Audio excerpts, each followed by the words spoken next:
माझ्या डोळ्याला काय झालं हे तर मी सांगतेच, पण त्याच्या आधी आज आहे श्री गुरुदेव दत्त जयंती.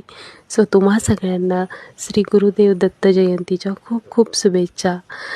तर चला सांगते डोळ्याला काय झालं. पण बघा, आज सकाळ मस्त अशी झाली होती.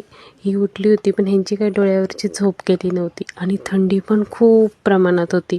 सो आज नाश्त्यामध्ये मस्तपैकी दलिया बनवला होता.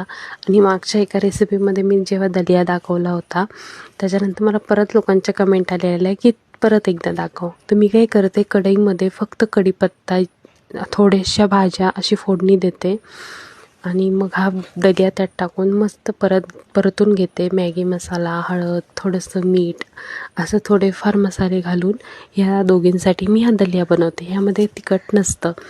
आणि दुपारच्या जेवणामध्ये होती कोबीची भाजी, परत कांद्याची पात, जी अंतराला खूप आवडते. आणि हे बघा अंतराच्या गप्पा. शाळेतल्या गप्पा काही आमच्या संपतच नाहीत. आणि आज होती दत्त जयंती, त्याच्यासाठी आम्ही गेलो होतो दत्ताच्या मंदिरामध्ये. खरंच खूप प्रसन्न वाटलं, खूप छान वाटलं. आणि या देवांची कृपा नेहमी आपल्यावर राहावी हीच इच्छा. आणि तिथे होता महाप्रसाद, जो आम्ही घेतला आणि घरी आलो. आणि आता सांगते, माझ्या डोळ्याला काय झालं आहे माहिती नाही. इन्फेक्शन झालं आहे का रांजणवाडी आली, पण ते खूप पेन करतं आहे. आणि कोणाला ह्याच्यावर उपाय माहीत असेल तर प्लीज नक्की सांगा.